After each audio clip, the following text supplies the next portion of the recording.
الحمد لله حمدا كثيرا طيبا مباركا فيه كما يحب ربنا ويرضى. أتم سبحانه وتعالى لنا الدين وجعل أمتنا أمة الإسلام خير أمة، فله الحمد تبارك وتعالى أولا وآخرا، وله الشكر ظاهرا وباطنا على نعمه الكثيرة التي لا تعد ولا تحصى.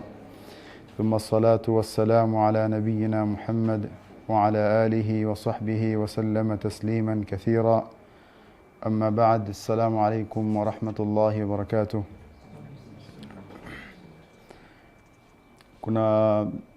Kuna pictures nimetuma kwa group ya kitabu Siyam page 1 mpaka page 5. Sijui kama kila mtu wako kwa group anaweza ona kitabu Siyam. Hii ndio kitabu tutasoma, lakini hazijaanza kuprintiwa kwa kando na wanafunzi ambao walihudhuria darasa ya Dr. Islam Umma University na vikao vingine. Hawajaanza kuprint officially kwa kila mtu. That's why nimepiga picha peke yake. Page 1 mpaka page 5 nimepiga picha, na ni kitabu amepanga kwa njia ya swali na jawab inshallah. So kila mtu nadhani atakuwa na hiyo picture kwa group, so that nikianza kitabu Siyam ama fiqh tuweze kuangalia kwa pamoja. Kila mtu ako kwa group, sio? Naam. Wewe uko kwa group?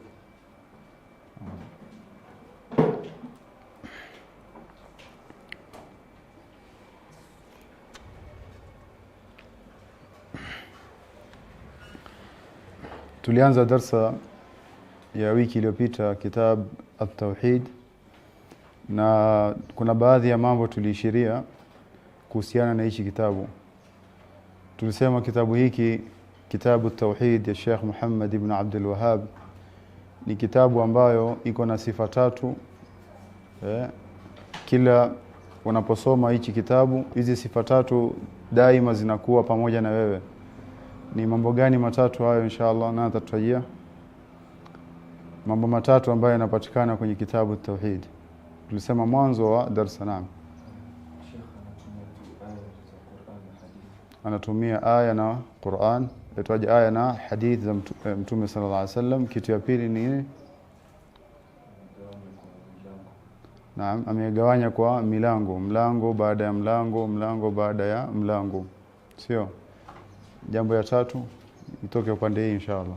Jambo ya tatu, vitu vitatu niliyotaja, ya kwanza kama alakha alivyotaja ni njia ya at-tabwib, imewekwa mlango baada ya mlango, na hii njia imewekwa ni kumfanyia rahisi mwanafunzi kuelewa. Ukitaka kuhusu jambo fulani utajua hili nitapata kwenye mlango fulani, inakuwa ni rahisi kwa mwanafunzi kutaka kusoma. Njia ya at-tabwib. Na njia ya pili tumesema nini? Ni njia ya kuweka hadith na aya, ili hata ule mwanafunzi anaposoma zile dalili ama evidence ikuwe ni rahisi kwake, sio? Aya fulani anaweza kuifuatilia, aya ni sura gani, very easy kwake. Hadithi gani, aangalie hiyo hadith kwa usahali. Na njia ya tatu nini? Naam, njia ya tatu tuliyotaja ni kwamba kitabu hiki kina milango zaidi ya 60. Kina milango na masail zaidi ya 60. Na njia ya kuweka vitu kwa njia ya numbers ilikuwa ni katika sifa ya Mtume sallallahu alaihi wasallam. Yani Mtume sallam mara anasema khamsun man kunna fi, mambo matano mtu anapokuwa anajipamba nazo faida yake ni hii. Kwa hivyo sifat kufungamanisha masail na mambo kwa numbers ilikuwa ni uslubu wa Mtume sallallahu alaihi wasallam vile vile. Ndio maana uslubu huu akaja nao kwenye hichi kitabu. Tamam. Tulianza darasa iliyopita na kauli ya Mwenyezi Mungu anaposema wama khalaqtul jinna wal insa illa liya'budun. Tukatafsiri kwa upana, kisha tukasoma kauli ya Mwenyezi Mungu Subhanahu wa Ta'ala kama ilivyo kwenye kitabu, walaqad ba'athna fi kulli ummatin rasulan an i'budu Allaha wajtanibu at-taghut.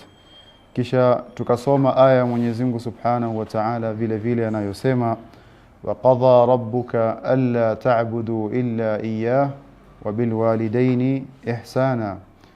Tukaendelea kauli ya Mwenyezi Mungu Subhanahu wa Ta'ala anaposema wa'budu Allaha wa la tushriku bihi shay'a. Kisha tukaendelea aya ya Mwenyezi Mungu Subhanahu wa Ta'ala aliposema qul ta'alu atlu ma harrama rabbukum alaykum alla tushriku bihi shay'a.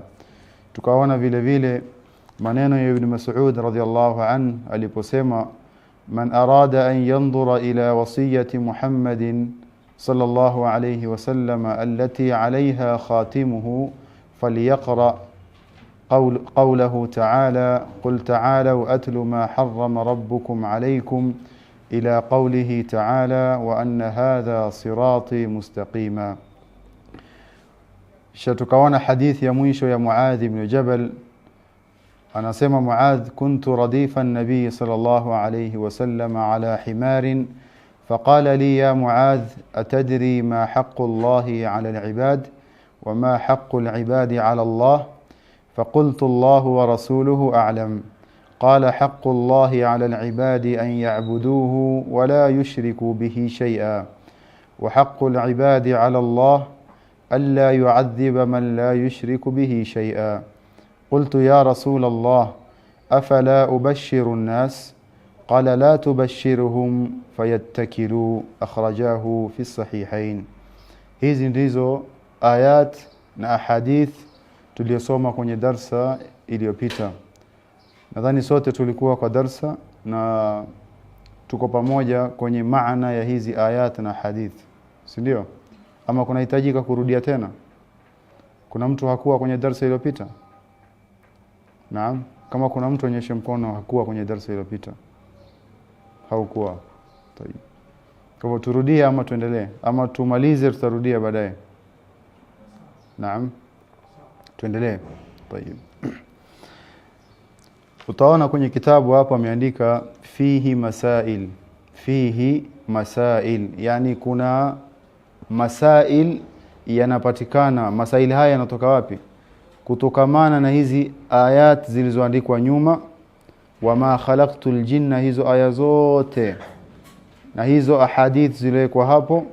Asema kwenye hizo dalili za aya na hadith fihi masail, kuna masala na kuna mambo ambayo ataka sasa kuanza kuya nukuu ama anataka kuishiria kwa undani zaidi, lakini kwa njia ya haraka haraka. Tamam? Fihi masail, masala inayokusudiwa ni zipi? Ni hizo aya na hadith alizozitaja nyuma. Asema al-ula, nyote iko kwenye kitabu sio? Al-ula asema hikmatu fi khalqi al-jinni wal-ins. Hikmatu fi khalqi al-jinni wal-ins. Katika masala ya kwanza ambayo anakusudia kuyataja ni masala ya kwamba huko nyuma zile aya na hadith zilizotajwa ni mwanafunzi aelewe kwamba masala ya kwanza katika haya yote ayat na hadith ni al-hikmatu fi khalqi al-jinni wal-ins. Ni hikma ya Mwenyezi Mungu anaeleza kwenye aya ya kwanza tuliyosoma wama khalaqtul jinna wal-insa, ni kwamba hikmatu fi khalqi al-jinni wal-ins. Kuna hikma ya kuumbwa majin na wanadamu. Nayo ni hikma gani? Naam. Wama khalaqtul jinna wal-insa illa liya'budun. Illa liya'budun tumesema inamaanisha nini? Illa liyuwahidun. Hawakuumbwa majini na wanadamu na kuletwa kwenye hii dunia ila kwa sababu moja peke yake. Sababu gani? Ya kuja kusimamisha tauhid, ya kuja kumwabudu Mwenyezi Mungu Subhanahu wa Ta'ala peke yake. Kuja wanadamu kwenye hii dunia, ibada zao zote wanazifanya za kujikurubisha nazo kwa Allah, iwe ni kwa ajili ya nani? Kwa ajili ya Allah Subhanahu wa Ta'ala. Hiyo ndio hikma ya wanadamu na majini kuumbwa. Athania asema anna al-ibadata hiya at-tauhid lianna al-khusumata fihi. Angalia faida vile vile ya mtu kusoma kwa mtu ambaye ameweza kusomeshwa. Hii ibara hapa lianna alkhusumata fihi, la'alla mtu ambaye hajasoma chini ya mwalimu akaelewa vitu zingine. Naam, asema anna alibadata hiya at-tauhid, kwamba ibada ndiyo tauhid. Lianna alkhusumata fihi, kwani khusuma au yani mvutano au watu kutoagree ilikuwa kwenye hiyo ibada ambayo yani tauhidu al-uluhiyya. Tauhidu al-uluhiyya, anna al-ibadata, ibada la kusudiwa hapa ni at-tauhidu al-uluhiyya. Anna al-ibadata hiya at-tauhid. Tauhidu ar-rububiyya ndiyo tauhidi inayokusudiwa, kwa sababu kwa tauhid na watu kusimamisha tauhidu ar-rububiyya ndiyo khusuma ilitokea hapo, mvutano baina nani? Baina ya Waislamu na wasiokuwa Waislamu, kwa sababu almushrikun walikuwa wakikiri na kukubali at-tauhidu ar-rububiyya. Walikuwa wakikubali kwamba Mwenyezi Mungu ndiye muumba, ndiye mwenye kuruzuku, sio mwenye kupeana riziki. Sisi tulitaja katika darasa iliyopita vigawanyo vitatu vya tauhid kama tunakumbuka: tauhid ar-rububiyya, tauhid al-uluhiyya wa tauhid al-asma'i was-sifat. Tufaa tuelewe kwamba anna al-mushrikun, wale mushrikun waliokuwa wakati wa Mtume SAW, hata hawa ambao tuko nao, ukiwauliza nani anakuruzuku, watasema nani? Watakwambia ni Mungu. Yuko wapi? Watakwambia yuko aidha juu. Wanaamini kwamba Mwenyezi Mungu ndio anapeana riziki. Lakini khusuma, mvutano na misunderstanding iko wapi? Fi tauhid tauhid al-uluhiyya. Mwenyezi Mungu anasema nini kwenye Qur'an? Wala in sa'altahum man khalaqa as-samawati wal ard madha la yaquluna Allah. Watasema ni nani? Ni Allah subhanahu wa ta'ala kwenye masala tauhid rububiyya. Lakini wakiambiwa njooni muabudu Mwenyezi Mungu subhanahu wa ta'ala, wanafanya nini? Naam, wanakataa. Kwenye tauhidu al-uluhiyya hawapati, wanamuomba kando na Allah subhanahu wa ta'ala, yad'una ghayra Allah, sio wanaelekezea ibada kando na Allah subhanahu wa ta'ala. Kwa hivyo al-khusuma iko wapi? Kwenye tauhidu al-uluhiyya. Anna al-ibadata hiya at-tauhid, ibada ndiyo tauhid. Ibada gani hiyo? Ya tauhidu al-uluhiyya, ndiyo tauhid.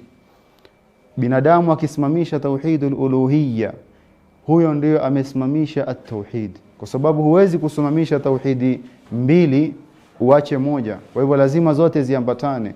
Lakini khusuma iko wapi? Kwenye tauhidu al-uluhiyya. Iko sawa nadhani? Lianna al-khusumata fihi. الثالثة أن من لم يأت به لم يعبد الله، ففيه معنى قوله ولا أنتم عابدون ما أعبد. أن من لم يأت به، kwamba yule ambaye hatokuja nayo, kuja na nini? Tauhidu al-uluhiyya. Mtu ambaye hana tauhidu al-uluhiyya asema lam ya'budillah, atakuwa hajamwabudu Mwenyezi Mungu subhanahu wa ta'ala. Ina maana gani wewe uamini tauhidul uluhiyya, utendakazi wa Mwenyezi Mungu, alafu ikija kwenye ibada unamuelekezea kando na Allah subhanahu wa ta'ala? Itakuwa umemwabudu Mwenyezi Mungu? La, itakuwa hujamwabudu. Asema hapo ndio kuna maana ya Mwenyezi Mungu subhanahu wa ta'ala, wala antum aabiduna ma a'bud. Naam. الرابعة الحكمة في إرسال الرسل. Katika aya tulizozisoma za nyuma, ni aya gani inaishiria alhikmatu fi irsali rusul? Hikma ya kutuma mitume, aya gani? Naam.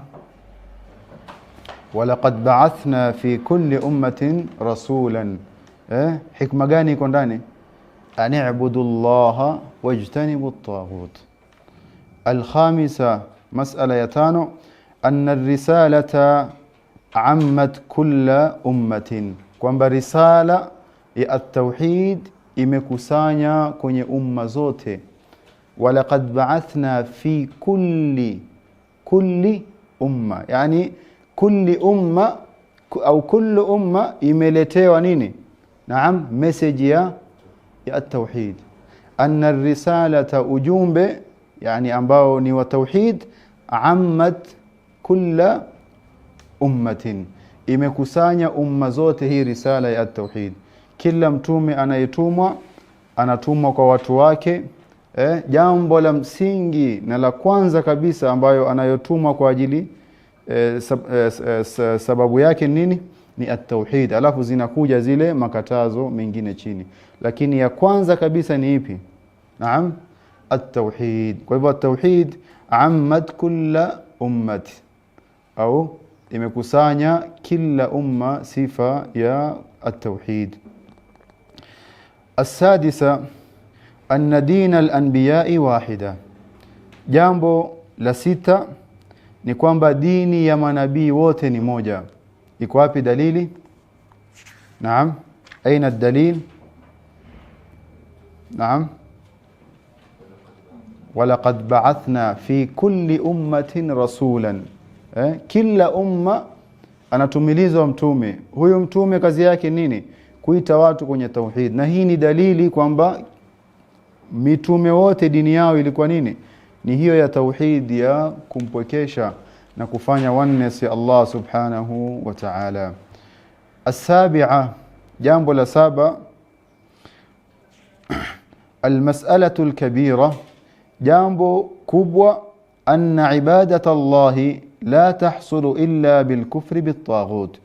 Kusimamisha naam at-tauhid al-uluhiyya kikweli, mwanadamu kuwa na sifa ya at-tauhid al-uluhiyya na hizi tauhidi zingine haipatikani, la tahsulu, haipatikani au mtu haezi kufikia sifa ya kwamba yeye ni muwahhid kikweli illa bil-kufri, illa kwa kukanusha at-taghut, kila kinachoabudiwa kando na Mwenyezi Mungu Subhanahu wa Ta'ala. Imma ni mwanadamu, imma ni kitu chochote. Mwanadamu ambaye ako radhi kuabudiwa anakuwa taghut, ako radhi kuabudiwa anakuwa ni taghut. Watu waanze kumwabudu mtu kwa sifa mzuri labda ako nazo, yule mtu akataya aseme la, mimi siko katika haya mnayofanya, itakuwa ni taghut hiyo sifa? Naam, la, mpaka yule anayefanywa ibada hiyo afanye nini? Aridhike. Wale wanaofanya watakuwa wameingia kwenye shirk. Naam, kwa hivyo lazima ipatikane sifa ya mwenye kuabudiwa ako radhi, na wale wanaofanya watakuwa wameingia kwenye mlango wa ashirku billah. Iko wazi sio? Kwamba tauhid la tahsulu illa bilkufri bit-taghut, illa kwa kukanusha at-taghut. Kila kinachoabudiwa kando na Mwenyezi Mungu lazima ukikanushe. Uone watu wanamabudu kando na Mungu mwingine, kiulizwa hukumu ya wale waseme wale wanaweza kuwa ni Waislamu, labda kidogo fahamu zao ziko sawa. La, lazima ukanushe wanachokifanya wale, ubainishe kwa ulimi wako kwamba wale wanafanya al-kufru billah, wanamkufuru Mwenyezi Mungu Subhanahu wa Ta'ala, wamejitoa na sifa ya al-iman kwa kitendo wanachokifanya. Kwa hivyo al-kufr bit-taghut, naam, ikiwa imedhihiri lazima ufanye nini? Ubainishe ikiwa wataka tauhidi yako isimame. Tamam. Anna ibadata Allah la tahsulu illa bilkufri bit-taghut, fafihi ma'na faman yakfur bit-taghuti wa yu'min billah, yoyote ambaye atakufuru at-taghut, kukataa kila kinachoabudiwa kando na Allah subhanahu wa ta'ala, wa yu'min billah, madha qala Allah? Faqad istamsaka bil'urwati al-wuthqa. Naam.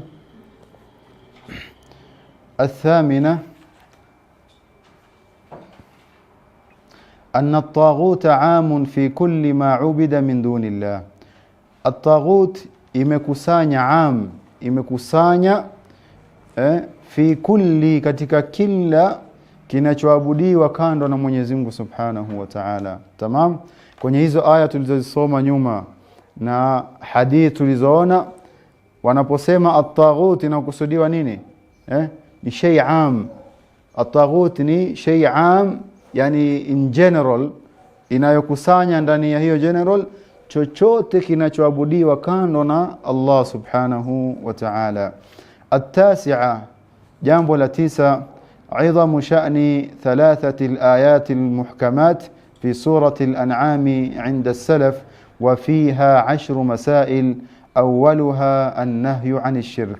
jambo la 9 ni aya 3 ambazo ni muhkamat, aya ambazo hukumu zake ziko wazi, fi surati al-an'am inda as-salaf wa fiha 10 masail. Kwenye hizo yani aya kuna nini? Kuna mambo 10, kuna masala 10. Ya kwanza kabisa katika hayo 10 yaliyotajwa ni an-nahyu 'anish shirk. An-nahyu 'anish shirk ni watu kukatazwa kutoingia kwenye ashirku billah. Ni aya gani hiyo? Suratul An'am iko nyuma. Naam.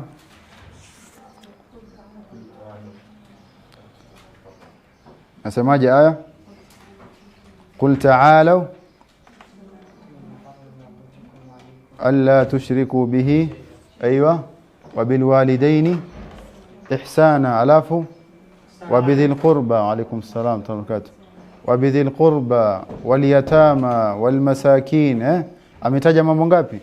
Mambo 10 kwenye hiyo aya, lakini asema awwaluha an-nahyu 'anish shirk. Katika yale mambo 10 aliyoyataja Mwenyezi Mungu ametanguliza jambo la kwanza kabisa ni nini? Naam, jambo la kwanza kabisa ni ashirku billah. Al-ashira الآيات المحكمات في سورة الإسراء وفيها 18 مسألة بدأها بقوله لا تجعل مع الله إلها آخر فتقعد مذموما مخذولا. jambo la 10 vile vile ni aya katika suratul Isra. Iko wapi aya? Mashaallah. Kuanzia waqadha rabbuka alla ta'budu illa iyyahu wa bil walidayni ihsana mpaka kufikia aya Mwenyezi Mungu aliposema la taj'al, kama ilivyoandikwa kwenye kitabu, la taj'al ma'a Allahi ilahan akhara fataq'uda madhmuman makhdhula. Baina ya waqadha rabbuka alla ta'budu illa iyyah, ambayo ni at-tauhid, mpaka Mwenyezi Mungu kumalizia hii aya ilipoandikwa wala taj'al ma'a Allah, Mwenyezi Mungu ametaja 18 mas'ala, ametaja mambo 18, sio? Katika mambo 18 haya ni kitu gani ametanguliza Mwenyezi Mungu Subhanahu wa Ta'ala? Jambo la kwanza kabisa, naam, kabla ya yote hizi alizozitaja ambazo wamekataza watu wasikurubie, wala taqrabu zina, wala taqfu ma laysa laka bihi ilm. Hizi zote Mwenyezi Mungu alizozikataza, mambo 18, alitanguliza kitu gani? Naam, alitanguliza nini? Alla ta'budu illa iyya, kwamba msimwabudu mwingine kando na Allah subhanahu wa ta'ala. ونبهنا الله سبحانه وتعالى نسمع على عظم شأن هذه المسألة بقوله تعالى ذلك مما أوحى إليك ربك من الحكمة. hilo ndiyo katika aliyomteremshia Allah subhanahu wa ta'ala mtume wake katika al-Qur'an min al-hikma au min al-wahi, ambayo nini? Ni at-tauhid, ndiyo aliyoanza nayo. Iko wazi nadhani, sio? Iko wazi? Tamam. Al-hadiyatu 'ashara, jambo la 11, آية سورة النساء التي تسمى آية الحقوق العشرة بدأها الله تعالى بقوله واعبدوا الله ولا تشركوا به شيئا. آية katika surati an-Nisa inayoitwa Ayatul Huquq al-Ashara, aya ambayo imetaja haki 10. Lakini hizi haki 10 alizozitaja Allah katika suratun Nisa, Mwenyezi Mungu Subhanahu wa Ta'ala badaaha biqaulihi ta'ala, vile vile Mwenyezi Mungu katika hizi haki 10 alizozitaja ameanza na haki gani? Haki yake Allah subhanahu wa ta'ala ambayo ni at-tauhid. Wa'budullaha wala tushriku bihi shay'a. Nataka tusimame kidogo tuangalie Mwenyezi Mungu subhanahu wa ta'ala, ndugu zangu, ameweka makatazo mingi sana ndani ya Qur'an. Nyingi sana ameweka. Lakini utagundua kwenye makatazo yote haya mingi Mwenyezi Mungu subhanahu wa ta'ala always anatanguliza katazo la ashirk. Katazo la mtu kumshirikisha Mwenyezi Mungu subhanahu wa ta'ala. Mtu kuzipelekea ibada zake kando na Allah subhanahu wa ta'ala. Mtu kuzipeleka zile sifa anazostahiki Mwenyezi Mungu peke yake kwa wanadamu au kwa kitu kingine chochote. Kwa sababu hilo ndio jambo kubwa sana mbele ya Allah subhanahu wa ta'ala. Akona faida gani Muislamu akuwa anafanya khairi nyingi kama tulivyotaja darsa ya last week? Uko na faida gani ufanye matendo mema mengi, lakini hili la kwanza la kushinda la at-tauhid, hili la kwanza la wewe kuelekeza ibada zako zote, mambo yote ya ibada ikiwa ya kushinda kumwelekezea Allah subhanahu wa ta'ala, kuna faida gani mwanadamu kwenda kufanya khairat? Kwa hivyo kama Mwenyezi Mungu subhanahu wa ta'ala, ndugu zangu, alivyoweza kutanguliza haki yake kwanza, vile vile anakuambia Mwenyezi Mungu subhanahu wa ta'ala kwenye maisha yako ukitaka kufaulu, tanguliza haki yangu kama nilivyotanguliza ndani ya Al-Qur'an Al-Karim. Tamam? Kwa hivyo al-11 katika surati an-Nisa anasema, ambayo inaitwa tusamma ayatul huquq al-10, Mwenyezi Mungu ameanza na haki yake ambayo ni at-tauhid. Mwenyezi Mungu ameanza na haki yake, vile vile wewe anza na haki za Allah subhanahu wa ta'ala na uipatie umuhimu wake. الثانية عشرة التنبيه على وصية رسول الله صلى الله عليه وسلم عند موته. Jambo la 12 ni kwamba kuna tanbih. Tanbih kizungu nini? Naam, warning. Tanbih ni warning. Naam, reminder ama NB.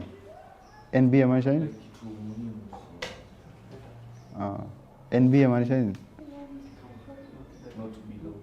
Not below.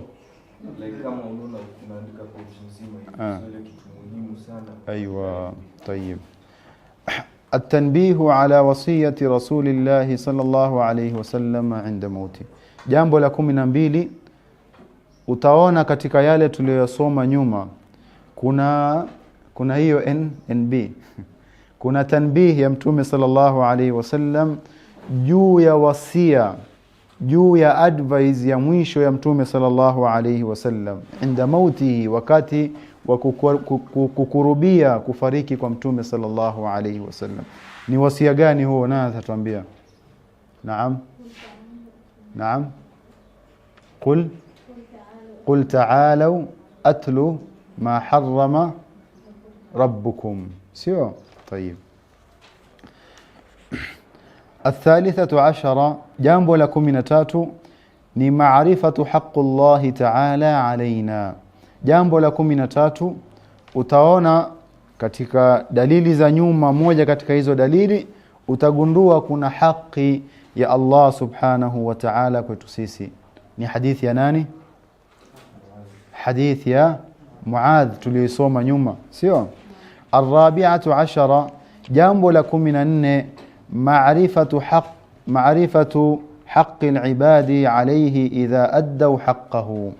ni kujua haki ya wanadamu kwa Allah subhanahu wa ta'ala iwapo watatekeleza haki yake. Idha addau haqqahu, pindi watakapotekeleza haki ya Allah subhanahu wa ta'ala. Nayo ni nini? Nayo ni nini ndugu zangu? Haki ya mwanadamu kwa Allah subhanahu wa ta'ala, ikiwa utatekeleza haki yake at-tauhid. Mwenyezi Mungu amekuahidi nini? Alla iko hapo kwenye kitabu, alla yu'adhiba man la yushriku bihi shay'a, kwamba hatomwadhibu yule ambaye hatomshirikisha Mwenyezi Mungu Subhanahu wa Ta'ala na yoyote au chochote. Huyu ambaye ako na hii sifa, Mwenyezi Mungu Subhanahu wa Ta'ala anamwahidi hiyo ndio haki yake atampatia. Lakini haipatikani mpaka wewe kwanza ufanye nini? Utekeleze haki ya Allah Subhanahu wa Ta'ala, ndio ustahiki wewe kupewa haki yako. Tamam. الخامسة عشرة أن هذه المسألة لا يعرفها أكثر الصحابة. Katika jambo la 15 utaona kwamba haya masala au baadhi ya haya masala hawajui baadhi ya masahaba. Dalili kwa wapi? Naam. Dalili kwa wapi kwamba baadhi ya masala katika mlango wa at-tauhid, naam, baadhi ya masahaba walikuwa hawajui. Nani atataja? Naam. قلت يا رسول الله أفلا أبشر الناس. نعم. kisha akasema nini? La tubashiruhum fayattakilu. Huyo sahaba alipofundishwa iko wapi hadith Muad, sio? Alipoelezwa haki ya Allah Subhanahu wa Ta'ala kwa waja wake na haki ya waja kwa Allah, alafu natija ni kwamba hawaadhibiwi siku ya kiyama. Aliposikia huyo sahaba jambo hili, alitaka kwenda kuwabashiria na kuwaambia masahaba wengine. Kutaka kwenda kuwaambia ni dalili kwamba kuna baadhi ya masahaba walikuwa hawajui jambo hili, sio? Mtume sallallahu alaihi wasallam akamkataza kwa hikma. Kwa hivyo katika baadhi ya masail la yaarifuha aktharu sahaba, kwenye baadhi ya masala ya tauhid si wote katika masahaba walikuwa wanajua, baadhi walikuwa hawajui. Ndio maana sahaba huyu alitaka kwa haraka kwenda kuwaambia wale wenzake fadla ya at-tauhid na mtu kusimamisha haki ya Allah Subhanahu wa Ta'ala. As-sadisata ashara jawazu kitmani al-ilmi lilmaslaha. Katika masala ya 17 ni kujuzu mara nyingine mwanadamu kuficha elimu au kuficha knowledge au kuficha jambo katika elimu kwa ajili ya maslahi. Kwa ajili ya maslahi. Kivipi? Huyu sahaba, naam, Muadh ibn Jabal alipobainishiwa haki ya Allah kwa wanadamu na haki ya wanadamu kwa Allah, alimwambia nini Mtume sallam? Nataka kwenda kubashiria watu juu ya hili jambo kwamba mwenye atatekeleza haki ya Allah hatoadhibiwa. Mtume akamkataza na kumwambia nini? La tubashiruhum, usiende ukawabashiria jambo hili, fayattakilu,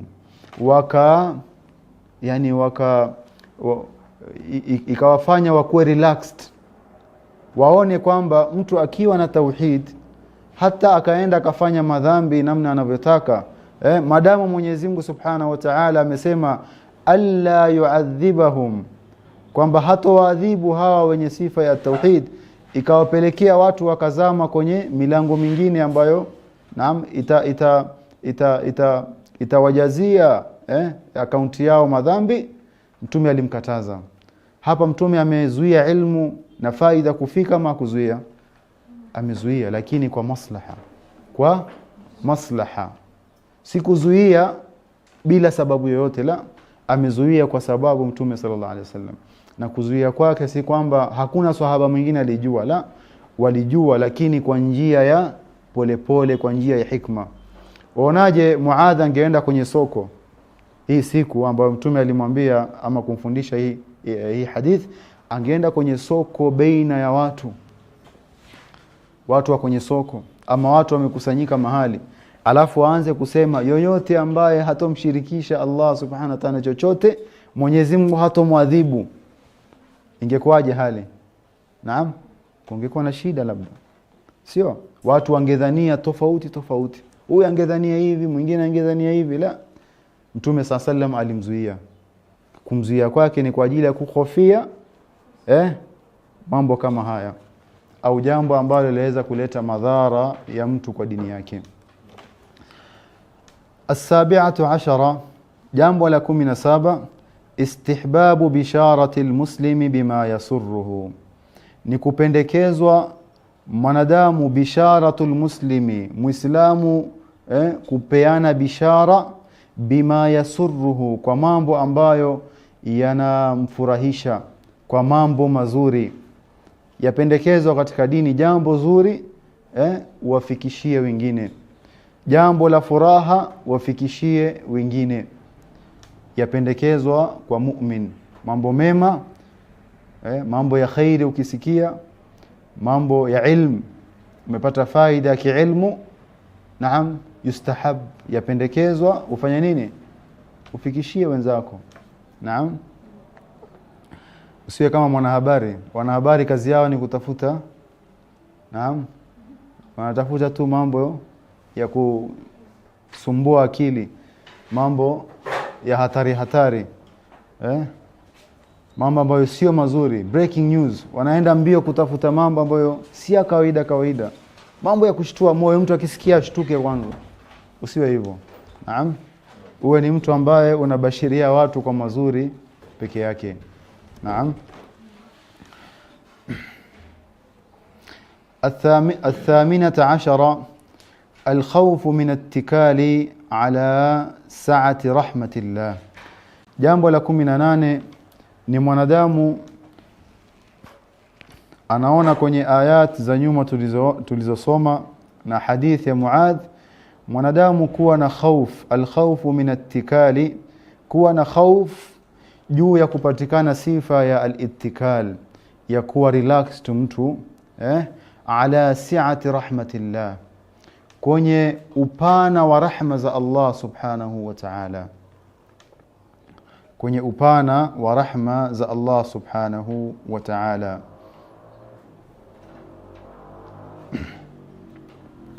التاسعة عشرة، قول المسؤول عما لا يعلم، jambo la 19, Muadh ibn Jabal alipoulizwa na Mtume sallallahu alaihi wasallam kwenye hadithi hapo nyuma, atadri ma haqqu Allahi ala al-ibad, alisema nini Muadh?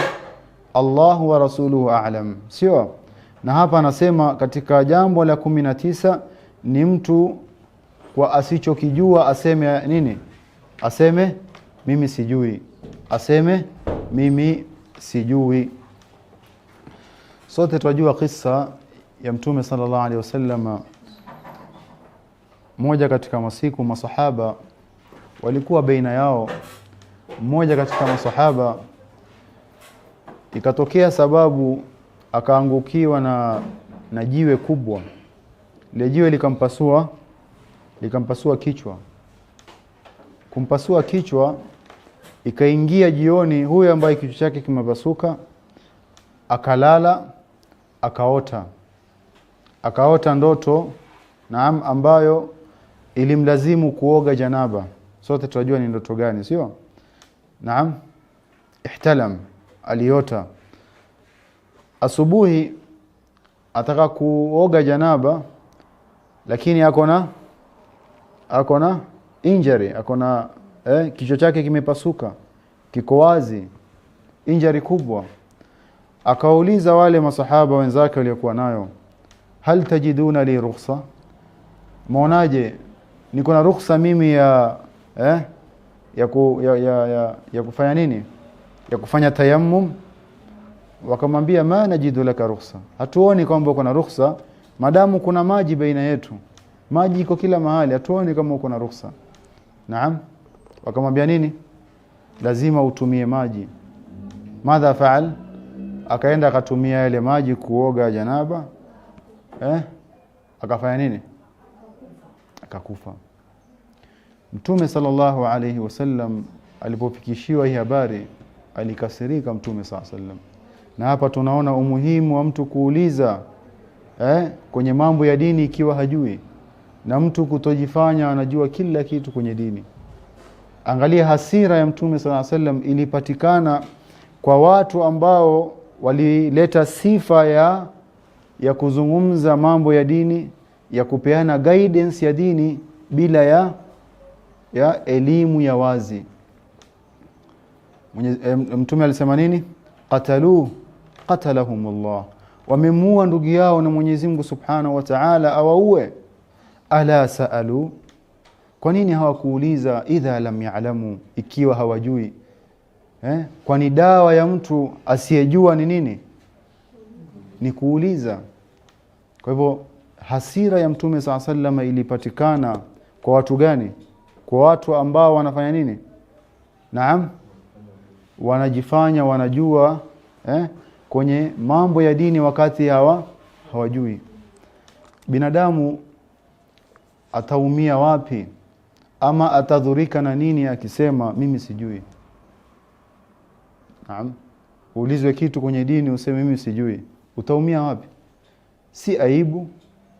Si aibu kusema mimi sijui? Hata kama ni jambo dogo sana katika dini.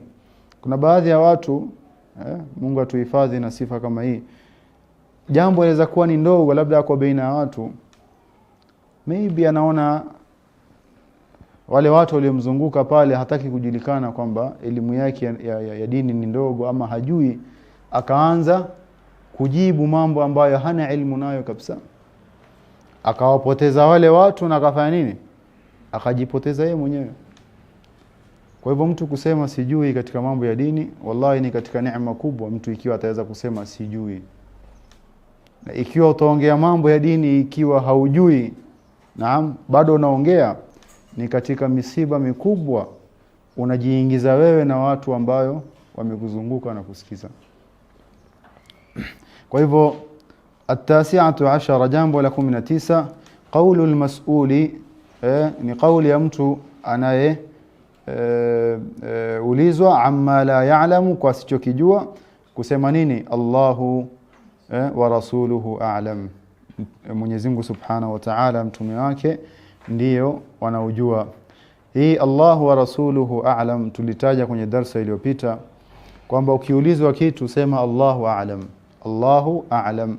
Allahu wa rasuluhu, yani maulama wanavyoeleza ni kwamba hii ni wakati wa masahaba, wakati mtume alikuwa pamoja na wao, ilikuwa yafaa kusema Allahu wa rasuluhu a'lam. Lakini since mtume sallallahu hayuko na sisi, utasema nini? Naam, Allahu a'lam, Mwenyezi Mungu Subhanahu wa Ta'ala ndiye anayejua. Al-20, jawazu takhsisi ba'd an-nas bil-ilmi duna ba'd. Jambo la 20 ni kujuzu kuihusisha, kuspecify elimu kwa baadhi ya watu kuliko wengine. Naam, kama alivyofanya Mtume sallallahu alaihi wasallam. Ile faida na ile ilmu alibakisha kwa nani? Kwa Muadh, na anajua itafika, lakini kwa njia ya hikma, kwa njia ya utaratibu, ili watu wasielewe vibaya. Kwa hivyo jawazu takhsis, alihusisha hii faida, hii ilmu Mtume sallallahu alaihi wasallam kwa Muadh, kama alivyosema hapa, jawazu takhsisi ba'd an-nasi bil ilmi duna ba'd, duna ba'dhi, yani kando na wengine, kama alivyofanya kwa Muadh. Al-hadiyatu wal-20 ni tawadhu'uhu sallallahu alayhi wasallam lirukubi al-himari ma'a al-irdafi alayhi. Ni tawadhu', utaona katika jambo la 11 kwenye hadithi ya Muadh, tawadhu' ya Mtume sallallahu alayhi wasallam. Tawadhu' yake ilimpelekea mpaka kupanda punda Mtume sallallahu alayhi wasallam na sahaba huyu mdogo Muadh. Sahaba mdogo Muadh, akiwa Muadh yuko nyuma yake, Mtume ako mbele. Hii ni tawadhu' katika tabia za Mtume sallallahu alayhi wasallam. Hakumweka mtu duni Muadh, hakusema ni kijana mdogo, siezi mimi ati mtume wa Mwenyezi Mungu Subhanahu wa Ta'ala nipande na mtoto mdogo huyu kwenye punda, kwenye kipando. La, angalia tawadhu ya Mtume sallallahu alayhi wasallam. Watu wote kwa Mtume sallallahu alayhi wasallam walikuwa sawa, watu wote walikuwa sawa, akiwapenda wote, akiwaonyesha heshima wote, akiwaweka daraja moja wote. Na hii ndio anafaa sifa yani achukue Muislamu. Naam. Kuna baadhi ya watu wanakuambia sisi hatuwezi kukaa na watu kama wale. Naam. Wale si level yetu. Huyu si level yangu, siwezi kaa na yeye. Bali aweza kaa mahali mtu akuje mwingine labda akimwangalia anaona tofauti kubwa kwenye mavazi, kwenye appearance yake, iwe sababu ya yeye kuondoka. Lakini angalia tawadhu ya Mtume SAW. Ziko hadithi nyingi zenye kuonyesha mifano kama haya aliyokuwa nayo Mtume wetu Muhammad sallallahu alayhi wasallam.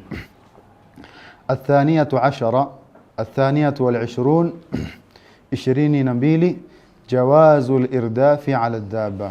ni kujuzu naam kupatikana sifa ya mmoja ako nyuma mwingine ako mbele ala dabati kwenye kipando. Naam, kwenye kipando. Hii kujuzu ni kwa wanawake ama kwa wanaume? Kipando tuseme pikipiki ama bodaboda. Kujuzu moja kukaa mbele na mwingine kukaa nyuma. Ni kwa wanaume ama kwa wanawake? Naam. Kwa wanaume, sio? Kwa wanaume. Wanakaa vipi kwenye kipando? Wote wanaelekea mbele ama mmoja anaelekea mbele mwingine anaelekea huko? Wote wanaelekea mbele. Taib. Nilipokuwa Yemen tukisoma ilikuwa mtu anayepeleka pikipiki, mfano watakwenda mahali ile ya kulipa, sio? Ukipanda yule mwenye pikipiki, si kila mahali mahali tulikuwa tunasoma ni environment ya wanafunzi. Yule mwenye pikipiki ukija kukaa nyuma yake ukielekea mbele, alikuwa anakugeukia na kukwambia aib. Anakuambia aib, yani haifai jambo hili. Sio kama muelewa? Anasema nini? Aib. Yani si sawa jambo hili. Tulikuwa tukipanda bodaboda, mimi mwenyewe nilikuwa napanda bodaboda, mwenye pikipiki ameelekea hivi, mimi naelekea hivi. Wallahi. Pikipiki yaenda, mimi naangalia hivi, sijui uko mbele kuko vipi, naangalia hivi. Naam. Nairobi, naam, wacha wanaume wawili kupanda bodaboda, bodaboda moja hapanda na watu 4. Watu wangapi? Tuone driver na watu wengine 3. Sio? Hii itakuwa ni aibu ama itakuwa nini? Mtoto anaekelewa mbele. Ikiwa wanaume wawili wote wakuelekea mbele unaambiwa aibu. Hao wanaosema aibu wangeona Nairobi vile watu wanapanda bodaboda wangesema nini? Wangesema nini? Naam. Ongeza juu ya hili, mwenye kupeleka bodaboda ni mwanamume na aliyekaa nyuma ni nani? Ni mwanamke. Tena ameelekea huku. Katika misiba mikubwa sana. Katika misiba kubwa ambayo tuko ndani yake. Bodaboda mwanamume akipanda nafaa elekea hivi. Tamam? Qasim. Mtu akipanda bodaboda yako elekea wapi? Elekea wapi? Huku. Tamam?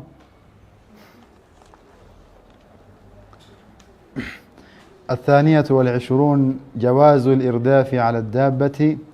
23 فضيلة معاذ بن جبل. جambo la 23 ni fadhila ya huyu sahaba Muadh ibn Jabal radhiyallahu an.